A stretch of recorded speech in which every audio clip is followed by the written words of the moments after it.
Halo Sobat Literasi, selamat datang di kanal kami. Tempat di mana buku bukan sekadar bacaan, tapi jendela untuk memahami dunia. Istilah merger dan acquisition seringkali terdengar sebagai sesuatu yang rumit, eksklusif, dan hanya bisa dipahami oleh segelintir orang di ruang rapat perusahaan besar. Padahal, fenomena ini sangat dekat dengan dinamika dunia bisnis modern yang terus berkembang. Terdapat salah satu referensi terbaik adalah buku berjudul Merger and Acquisition, karya Dr. Darminto Hartono.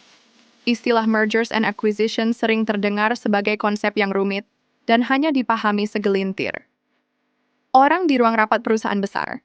Namun, melalui buku ini, penulis mengajak pembaca untuk menyelami proses penyatuan dua entitas bisnis, mulai dari perencanaan strategis, legal due diligence, hingga tantangan budaya organisasi yang kerap menjadi penentu keberhasilan atau kegagalan. Disajikan dengan bahasa yang jelas, lugas, dan mudah diikuti, buku ini memperkaya pembahasan dengan berbagai contoh nyata.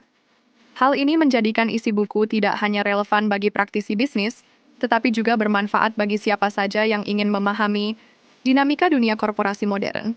Meskipun ditulis dalam bahasa Inggris, gaya penulisan yang komunikatif tetap membuat buku ini mudah dicerna, bahkan bagi pembaca yang baru mengenal dunia bisnis.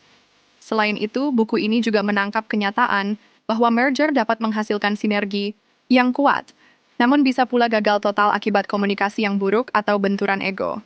Penulis menekankan bahwa angka dan strategi finansial saja tidak cukup, melainkan perlu didukung oleh kemampuan manusia untuk beradaptasi dan berkolaborasi. Inilah sisi praktis yang menjadikan buku ini berbeda dari sekadar teori di ruang kuliah. Dengan menggabungkan perspektif hukum, keuangan, manajemen, hingga psikologi organisasi, Dr. Darminto Hartono mendorong pembaca untuk berpikir kritis dan strategis tentang peluang pertumbuhan non-organik. Pendekatan multidisipliner ini memperkaya isi buku, karena setiap aspek penting dalam merger dibedah dari sudut pandang yang saling melengkapi. Bagi siapa saja yang tertarik masuk ke dunia bisnis, penasaran bagaimana proses merger perusahaan berlangsung, atau sekadar ingin mengintip dinamika di balik layar kesepakatan besar, buku ini menjadi pintu masuk yang menarik, sekaligus membuka wawasan. Ditulis dalam bahasa Inggris namun tetap mudah dipahami, Merger and Acquisition hadir sebagai bacaan inspiratif yang menggabungkan pengetahuan akademis dengan praktik bisnis nyata. Anda bisa mendapatkan buku ini di website kami, atau melalui Marketplace Bravo Press Indonesia. Selalu support channel kami dengan like dan subscribe, serta share ke orang sekitar Anda.